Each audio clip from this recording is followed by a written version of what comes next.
I look at what we've just endured, and now is the dust is beginning to settle. And you brought up a very good point.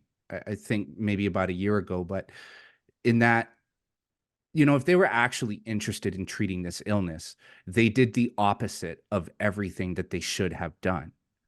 And Literally everything they told us to do. Go home, don't treat it till you're really sick, don't go for a hike. They wanted us indoors when we should have been outdoors. They wanted us doing nothing when we should have been treating early. They wanted us on ventilators when we should have been treated with antibiotics for a bacterial pneumonia. Every single thing they told us to do was the inverse of the right answer.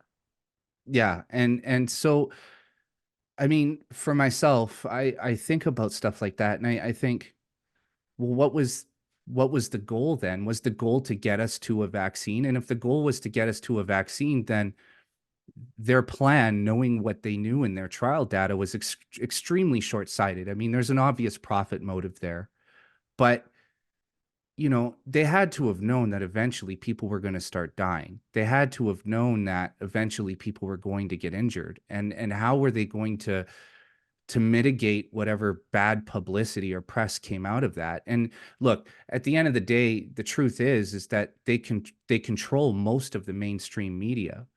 But I guess maybe I'm answering my own question here, because you alluded to it earlier.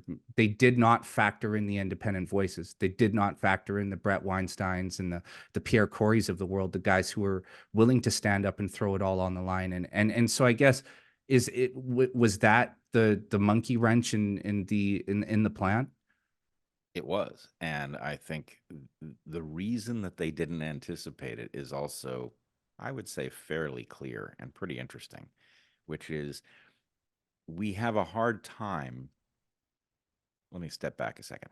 Empathy evolved for a reason. And I use empathy in a very precise way that most people would say um,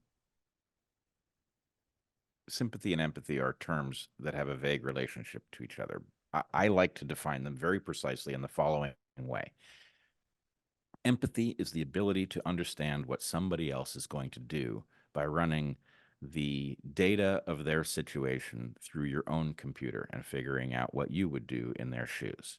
Sympathy is empathy plus that person is on my team, so I'm rooting for them to succeed, right? So that's the relationship. Therefore, empathy is a tool that is perfectly useful in understanding your enemies. I'm not trying to help Anthony Fauci by figuring out what he's thinking. I'm trying to anticipate his moves so I can block him, but I do put myself in his shoes. But here's the point. Empathy works best when your computer, the thing in your head, looks like the thing in the other person's head.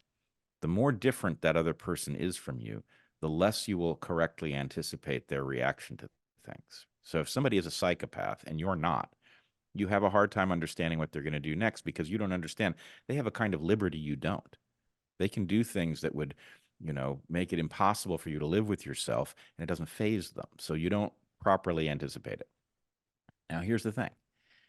We are clearly dealing with monsters.